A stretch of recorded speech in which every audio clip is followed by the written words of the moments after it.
कहा जाता है कि अगर कोई स्नाइपर 600 यार्ड से ज्यादा दूरी से गोली चलाए तो टारगेट के पास इतनी देर होती है कि वह गोली से बच सके। लेकिन क्या यह सच है? इस मिथ को परखने के लिए सबसे पहले यह पता लगाना जरूरी था कि अलग अलग दूरी पर गोली को सफर करने में कितना समय लगता है। इसके लिए उन्होंने दुनिया के बेहतरीन स्नाइपर्स में से एक को बुलाया। उन्होंने एक unique foil triggered timing setup बनाया। इसमें पहला फॉइल स्नाइपर की बंदूक के पास और दूसरा फॉइल टारगेट पर लगाया गया।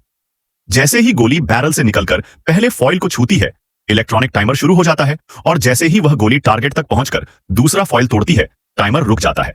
इस तरह गोली का फ्लाइट टाइम बिल्कुल सटीक मापा जाता है। पहले टेस्ट में टारगेट 200 यार्ड पर रखा गया।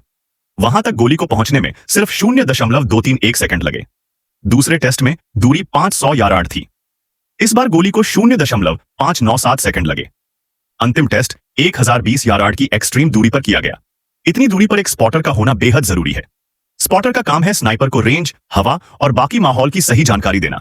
इस पॉइंट पर स्नाइपर को गोली की बुलेट ड्रॉप को कवर करने के लिए असली टारगेट से 30 फीट ऊपर निशाना लगाना पड़ता है।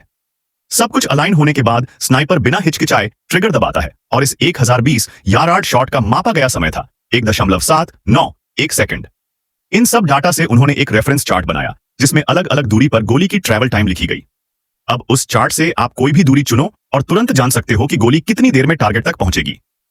थ्योरी में अगर कोई इंसान उस टाइम विंडो में रिएक्ट कर सके तो शायद गोली से बचना मुमकिन हो, और यहीं से टेस्टिंग का दूसरा फेज शुरू होता है।